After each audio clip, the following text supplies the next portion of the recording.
Um caldeirão que não para de ferver. São Januário sempre foi temido pelos adversários e uma arma poderosa para o Vasco. Aqui é o 12º jogador. A torcida empurra. Isso aí é notório de todos os jogadores que vêm jogar aqui no Rio, em São Januário. Quando chega aqui, eles têm. É um pouco inexplicável. Quando você chega aqui, a energia é diferente dia do jogo. A ordem aqui é sair sem voz dia de jogo. A ordem é cantar os 90 minutos. O segredo do São Januário é o seguinte: a nossa torcida é uma torcida que apoia o time do começo ao final, né? Então, quando o adversário pisa no São Januário, eles já tremem. A força de São Januário para o Vasco é impressionante. O time perdeu apenas 4 dos últimos 40 jogos disputados no estádio. Se com Fábio Carilli a equipe tem dificuldade para pontuar como visitante, em casa o técnico tem 100% de aproveitamento. São 6 jogos e 6 vitórias. O torcedor é o nosso 12º jogador. 6 jogos desse grupo esse ano em casa, 6 vitórias. Né? Então, mais uma vez, muito obrigado mesmo pelo apoio. Vem junto com a gente, que essa não é uma luta só nossa, é de todos nós. São Januário, inclusive, virou um trunfo importante para a permanência do treinador no clube. Se ele escutar um pouquinho o seu torcedor, ele pode se dar bem. Às vezes o treinador tem que jogar um pouco para a torcida. Cara, ele tá dando a sorte que ele tem uma torcida apaixonada, né? A paciência já tá esgotada. São Januário, o Vasco ganha porque a torcida apoia do começo ao final, mas para ele não dá mais não. Um gigante empurrado por uma torcida apaixonada. Com o caldeirão fervendo, o Vasco é quase imbatível. Que venham os argentinos. E olha, Vene Casagrande, se tem 2 coisas que são nocivas hoje no futebol, eu acho que para aquele time que briga por muitas coisas, é você não se organizar para o calendário, né? E para aquele time, para qualquer outro time, é toda hora mandar treinador embora, né? Fazer essa troca de treinador, nós já entendemos até por números, por observação nos últimos anos, que é uma máxima muito grande aqui, forte do futebol brasileiro, mas isso é muito nocivo. Então, a gente entende que o torcedor pede a cabeça do Carilli, porque talvez não desempenhe o melhor futebol, mas a gente também tem que entender um todo, né? O cenário, quais são as opções, o tempo que leva para um novo treinador se adaptar. E assim, eu acho que para o que o Vasco precisa hoje, o Carilli pode ser o suficiente. Você não acha, ô Vene Casagrande? Acho, tanto é que eu achei quando o Carilli foi contratado pela diretoria do Vasco da Gama. É óbvio que ele chegou com um certo pé atrás do torcedor vascaíno, com uma certa rejeição, mas eu acho que dentro do possível ele vem fazendo um bom trabalho. Independentemente, a gente pode discutir algumas decisões, eu acho que, óbvio, ele é um ser humano, um treinador como qualquer outro, ele vai tomar decisões que nem sempre serão acertadas. Inclusive, o discurso dele em entrevista coletiva, eu sou um cara que eu também já critiquei em outro momento. Mas, diante do que a gente tem no futebol brasileiro, vamos lá, vamos pegar outros exemplos aqui. O Corinthians, por exemplo, está batendo cabeça para achar treinador. O Grêmio também vai buscar um novo treinador. O Santos está um tempão... O Grêmio fechou ontem com o Mano Menezes. Né? O Santos está um tempão aí sem treinador, tá, enfim, sondando vários treinadores e até o momento não conseguiu chegar ao nome. E aí o torcedor vascaíno, ele pede a saída do Carilli. Beleza, sai o Carilli agora e vem quem? Esse que vai vir, se o Carilli sair de fato, vai conseguir dar conta do trabalho também? A gente não sabe. O Abel Ferreira, ele falou sobre isso na última entrevista coletiva. Quanto custa para um clube ficar demitindo o treinador a todo momento? E a gente tem no Flamengo, por exemplo, o rival do Vasco da Gama na última gestão. Olha quantos treinadores eles demitiram e olha quanto eles gastaram com multa rescisória. Mais de 50 milhões de reais. Isso, obviamente, atrapalha demais a vida financeira. E o Vasco da Gama não está ostentando uma vida financeira muito boa. Então, acho que o torcedor vascaíno, ele precisa ter um pouco de paciência. Mas, repito, sempre que quando começa isso de ganhou uma sobrevida num jogo, aí perde outro jogo, começa a ser cobrado, para mim tem prazo de validade. Ou você tem convicção que é um bom treinador e mantém de fato, ou vai ficar nessa dúvida, essa incógnita, até quando vai a vida do treinador, no caso do Vasco da Gama. Muito bem, falar em Vasco da Gama, vamos direto para São Januário com o nosso querido, maravilhoso Lucas Pedrosa. Olha ele aí em casa. Agora, São Januário com 98 aninhos, ele falou ontem do aniversário aqui do estádio. Ô, Pedrozinha, fala comigo, tá um dia meio nubladinho hoje no Rio de Janeiro, né? Boa tarde pra você, meu amigo. Boa tarde, Fernanda. Boa tarde, Veni, galera de casa. Sejam bem-vindos aqui à Casa do Povo, São Januário. Realmente, está bem nublado aqui no Rio de Janeiro, diferentemente da última vez que a gente entrou por aqui com o sol, um dia mais bonito. Mas hoje, por exemplo, apesar de não estar ventando, o que vai acontecer é que a gente consegue ver exatamente as faixas que a gente destacou aqui na última transmissão que a gente fez aqui no SBT Esportes Rio. Hoje é dia de Vasco e Lanús pela Copa Sul-Americana. O Sul-Americano de 1948, ali o primeiro título continental do Vasco da Gama. A Libertadores de 1998, o segundo título continental, inclusive no centenário do clube. E também a Mercosul de 2000, conhecida como a virada histórica, o terceiro título do Vasco da Gama continental, que busca mais um, que busca o seu tetra. Hoje joga contra o Lanús em São Januário, necessitando dessa vitória para assumir a liderança do grupo. Lembrando, Lanús e Vasco estão empatados, cada um com 4 pontos. O Vasco empatou com o Melgar lá no Peru e também venceu o Puerto Cabello aqui em São Januário, mas pelo saldo de gols, o Lanús ganhou o Melgar por 3-0 na Argentina e por isso lidera o grupo. Então, se o Vasco da Gama quiser assumir a liderança do Grupo G da Copa Sul-Americana, em partida com transmissão do SBT às 9h30 da noite, vai ter que vencer essa partida contra o Lanús aqui em São Januário e vencer bem, mostrando um bom futebol, assim como também conseguiu apresentar contra o Puerto Cabello. Apesar do placar magro, o Vasco produziu sim para fazer 3, para fazer 4-0. Vem de um empate contra o Flamengo, onde a equipe se desgastou bastante, mas pode-se considerar um bom jogo até pela discrepância das equipes. E sim, Fábio Carille está pressionado? Está pressionado, mas menos do que estava antes, principalmente com esse empate aí em relação à partida contra o Flamengo. E hoje é imprescindível a vitória em São Januário nessa terça-feira, Fernanda. É imprescindível por questões matemáticas, Pedrosa, ou por outras questões? Ou talvez esse termômetro do Carille está constantemente sendo apurada, essa temperatura? Ou é por uma questão realmente de importância de vencer matematicamente em casa, que você fala que é imprescindível? Diria que ambos, Fernanda. Ambos motivos são interessantes, não só para o Carille também continuar engrenando, ganhando a confiança do torcedor. A última entrevista do coletivo do Fábio Carille, por exemplo, foi uma entrevista muito lúcida, que até aqueles que pediam fora Carille começaram a botar o pé no chão e perceber que ele é um cara que tem sido importante para esse momento. O grupo tá fechado também com o Fábio Carille, já deu essa demonstração em outros momentos. O jeito que eles jogaram, o jeito que eles se entregaram contra o Flamengo também mostra isso. E o Fábio Carille, ao ser perguntado, por exemplo, de um possível interesse do Corinthians, ele disse que está 100% focado no Vasco da Gama. O Corinthians, inclusive, que ele foi campeão brasileiro. Então, nesse momento, é importante para o Vasco na tabela. Lembrando a todos os que estão aí em casa, nossos telespectadores, que na Copa Sul-Americana é diferente da Copa Libertadores o formato de classificação. Apenas o primeiro se classifica diretamente e o segundo vai para um play-off, mais conhecido na linguagem brasileira como tipo uma repescagem, até porque o segundo colocado nessa classificação, ele enfrenta os terceiros colocados que vêm da Libertadores.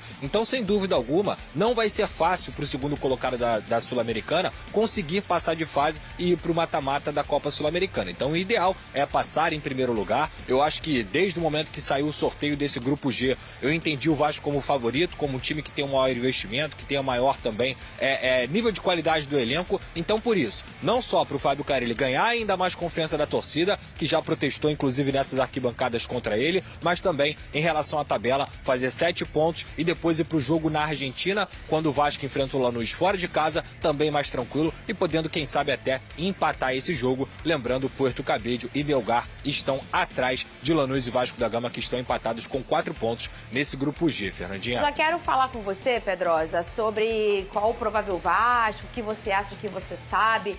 Mas você traz informações, Veni, em relação a esse formato da Sul-Americana, que muitas vezes as pessoas esquecem ou às vezes não sabem, que ela é muito mais difícil que a Libertadores. Não estou falando do nível técnico da competição. Eu estou falando que você precisa ser o primeiro colocado para você avançar. Senão você está fora, Veni Casagrande. Isso torna a competição muito mais difícil, porque às vezes você faz até uma boa campanha, mas dentro do seu grupo está alguém que está impecável, E aí você já sobrou no negócio. Por isso a importância de você vencer todos os jogos em casa. E por isso a importância do jogo hoje do Vasco diante do Lanús.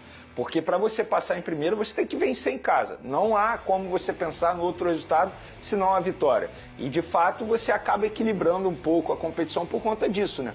Embora seja considerada a segunda divisão da Libertadores da América, mas, teoricamente, a forma como você disputa essa competição faz com que o seu nível seja ainda mais elevado. Não dá para você pensar em ficar na segunda colocação e correr risco de não se classificar.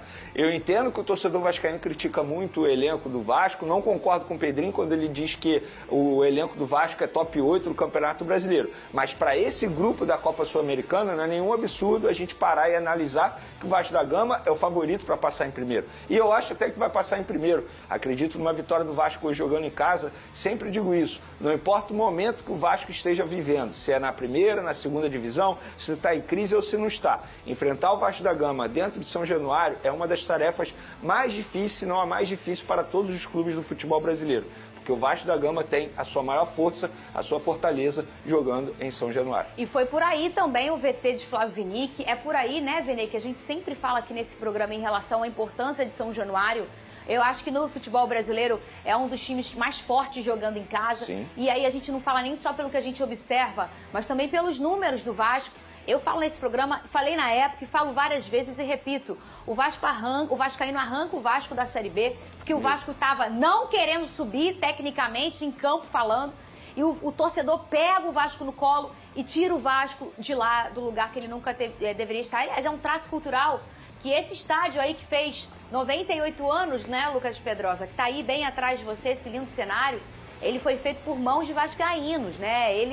O Vasco tem essa cultura no seu sangue, na sua grande característica, a força do seu vascaíno, carregando e levando o Vasco para onde ele tiver que ir, sempre para um lugar muito melhor do que ele está. Ô, Lucas Pedrosa, agora vamos falar de campo e bola. Eu quero que você fale comigo, por favor, se você tem alguma informação em relação a esse time do Vasco. Aliás, você de casa, se é vascaíno, Fernanda, não posso ser São Januário. Eu sou fora do Rio de Janeiro e eu só assisto vocês pelo YouTube e eu queria muito assistir esse jogo. Você vai poder. Na televisão aberta tá aqui, ó, para todo o Brasil. A gente tem Vasco e Lanús, 9h15 começa a nossa transmissão. Nosso querido Thiago Leifert, um novo jeito de narrar que eu sou fã, com muita informação, um cara que estuda muito a cada jogo. E dentro de campo, Lucas Pedrosa trazendo todas as informações do Vasco e do Lanús também, porque essa careca de HD aí sabe tudo. Lucas Pedrosa, você tem informações do Vasco que enfrenta o Lanús hoje? Tenho sim, Fernanda. Primeiramente, posso até falar do adversário um pouco. Vem de 4 empates no campeonato argentino. Maurício Pellegrini, que é o argentino técnico do Lanús, fez uma grande carreira na Europa quando era atleta ainda, principalmente no Valência. É um treinador que é conhecido por montar boas defesas também lá no futebol argentino, mas tem sido pressionado. Empatou a última partida dentro de casa logo no minuto final. Então vem para São Januário também com alguns torcedores numa pressão, assim como tem também aqui sobre o Fábio Carille, e o Vasco da Gama vai precisar aí, como eu disse, vencer. E para isso deve repetir a escalação que enfrentou o Flamengo no último sábado, uma escalação que na minha concepção deu certo. E ela deve vir a seguinte: Léo Jardim no gol, na lateral direita o Paulo Henrique, na zaga o João Vitor junto com o Lucas Freitas e na lateral esquerda o Lucas Piton. Na posição de primeiro volante, Hugo Moura. Na posição de segundo volante, Jair. E eles podem alternar também, algo que deu certo nessa partida contra o Flamengo. Na direita, o garoto Ryan, continuando na equipe titular. No meio, Felipe Coutinho. E na esquerda, o Nuno Moreira, o português, que chegou jogando muito bem com a camisa do Vasco da Gama. E na frente, o artilheiro Verratti, o homem que todo vascaíno tem a esperança de conseguir fazer gols. Em contrapartida, o Lanús não vai ter o Walter Bou, que é seu atacante, muito importante também, experiente, já passou por grandes equipes no futebol sul-americano. Enquanto o Vasco tem o Verratti, o Lanús não vai ter o Walter Bou, mas tem que ficar de olho no Marcelino Moreno, talvez seja o principal jogador da equipe argentina na partida de hoje, Fernanda. Eu não gosto, Vene, quando ele fala o nome de negócio do adversário. E quando ele fica aqui, Fernanda, ficar de olho no fulano de tal lá contra o Botafogo. Aí o homem vai lá, faz gol. Mas esse BO hoje, Vene, não é meu. Sim. Este BO hoje é dele. Você tá entendendo? Porque ele nunca vi. Quando ele vem aqui e fala, Fernanda, o Botafogo vai enfrentar o Universidade do Chile. Fica de olho no fulano de tal, camisa 10, ppp. Aí chega na hora, eu fico com raiva dele. Sabe quando você traiu no sofá e tem raiva do sofá? Aí eu fico com raiva dele, entendeu, o Vene Casagrande? Eu fico imaginando agora a imprensa argentina, tem que ficar de olho em Verratti e tal. Com certeza. Aí vai lá, o Verratti faz gol, entendeu? Com vai acontecer o inverso agora. É a mesma agora. coisa. E o Vasco, que trouxe o nosso querido Lucas Pedrosa pra aí... eles. É verdade, é um Vasco forte, hein, o Vene? Eu acho que hoje é o ideal, hein? E eu concordo plenamente com a escalação, se de fato isso acontecer, ele repetir desse time, porque eu mencionei isso aqui ontem, sobre o Vasco da Gama, como melhorou a saída de bola com o Jair.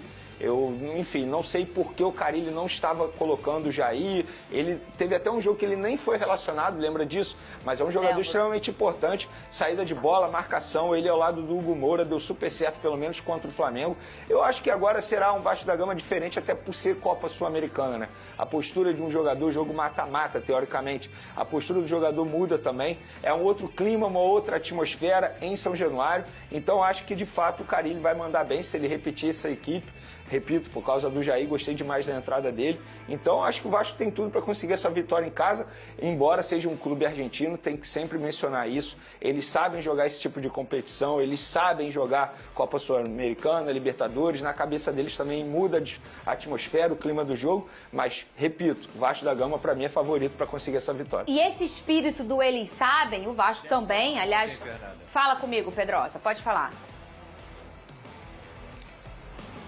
O Adson ficou fora da última partida, a gente deu essa informação no sábado de manhã, por conta ainda de não estar 100% da lesão que ele teve na tíbia, mas ontem ele treinou normalmente, então ele foi preservado do jogo contra o Flamengo e é muito provável que ele vá para o banco de reservas nessa partida contra o Lanús. Em contrapartida, o Payet tem uma lesão no joelho, no ligamento colateral, ainda não se sabe se tem a previsão de volta. É possível até que o Payet não vista mais a camisa do Vasco por conta dessa lesão. Se vestir, vão ser em poucos jogos, até por conta do contrato dele. E tem outro ponto também, que é o Tietê, como a gente já citou aqui, está enfrentando um problema familiar, muita força ao Tietê. Provavelmente também vai ficar fora dessa lista, mas a boa notícia realmente fica pela conta aí da volta do Adson, que é um jogador que quando entra é insinuante, consegue no lado direito dar muita opção de jogo, tem velocidade, bate bem de fora da área, é mais associativo e faz os companheiros crescerem também. Então a volta do Adson aí para essa lista de relacionados, se confirmada, vai ser muito interessante. A gente fala aí quando entra o Adson, hein, Vene Casagrande, sempre nesse jogo do Vasco, que eu acho que é um problema do Vasco que não é do Carille, que não é do Ramon, que é um problema antigo do Vasco, que o Vasco, para ele se manter 90 minutos performando é muito complicado. Ele tem uma irregularidade na sua performance dentro de uma partida. Não é uma partida jogou bem, outra não jogou tão bem. Joga 45 minutos avassaladores e depois baixa um pouco essa intensidade. E a gente tem visto isso acontecer cada vez menos quando entram personagens como o Adson e trazem uma sobrevida, entregam um outro clima e um outro jeito de jogar para o Vasco e até mais pulmão aí, né? Porque é um garoto com muita intensidade. Então, eu acho uma super informação do Pedrosa ele poder ter a opção de estar no banco de reservas. E o Carille ter a opção de talvez em algum momento trazer o Adson Vene Casagrande para a partida. O Adson é um jogador que, se ele estivesse bem fisicamente, eu arrisco a dizer que ele seria titular com certeza nessa equipe do Vasco da Gama. É um jogador muito bom, estava sendo muito importante até ele sofrer essa lesão. E tecnicamente falando, não só taticamente falando, é um jogador que já mostrou a importância dele. Então, para mim, é questão de tempo para ele se tornar titular. Quando ele estiver bem fisicamente, com certeza isso vai fazer com que ele vire peça principal nesse time titular do Vasco da Gama. E aí, querendo ou não, tem um outro jogador que possa entrar no segundo tempo. Essa é a importância de você ter um elenco. Porque eu concordo com você, o Vasco da Gama ele começa muito bem, e eu vi isso de perto no Maracanã contra o Flamengo. Começou muito bem, primeiro tempo muito bom, só que o segundo tempo a parte física caiu bastante. E aí o desempenho, obviamente, cai também. Então é um problema antigo, não é um problema do Carille na temporada 2025, é um problema desde a temporada passada, mas eu acho que com o tempo eles podem corrigir ou tentar corrigir. Talvez com contratações na próxima janela de transferência, isso favoreça também a equipe do Carille. Fala, Pedrosa. Não, é exatamente isso, Fernanda. Eu acho que hoje, dos últimos 10 anos, é o melhor elenco que o Vasco tem. não que seja grandes coisas, mas realmente o Vasco sofreu muito nesse sentido, porque as opções do segundo tempo elas caíam muito de rendimento, tanto é que esse desenho que o Vene trouxe aí do jogo contra o Flamengo, ele ficou muito claro. No primeiro tempo, com as equipes titulares, o jogo foi muito equilibrado, foi muito parelho e foi um clássico sendo um clássico. No segundo tempo, quando o Flamengo coloca Everton, Cebolinha, Pedro, Varela, Plata, e o Vasco coloca um garoto, coloca um jogador que não vem atuando tanto e outros atletas que não estão fazendo uma grande temporada, a discrepância dentro da partida ela fica muito clara. Então, quando o Vasco não tem o Payet, não tem o Tietê e não teve o Adson, realmente o banco não fica à altura do que é a equipe titular. Uma expectativa que eu tenho é que o Garré, por exemplo, que é um jogador que foi contratado nessa temporada, chegou do futebol russo, teve algumas partidas como titular, ainda não se adaptou, até porque não encaro ele como um ponta-direita, encaro ele muito mais como meia, que nessa ausência do Payet, ele possa cada vez mais entrar até mesmo na vaga do Felipe Coutinho, que a gente sabe que não consegue jogar 90, mas ali pelos 70 minutos, 75, quem sabe dar uma oportunidade para esse argentino atuar na posição dele, que é meio campo.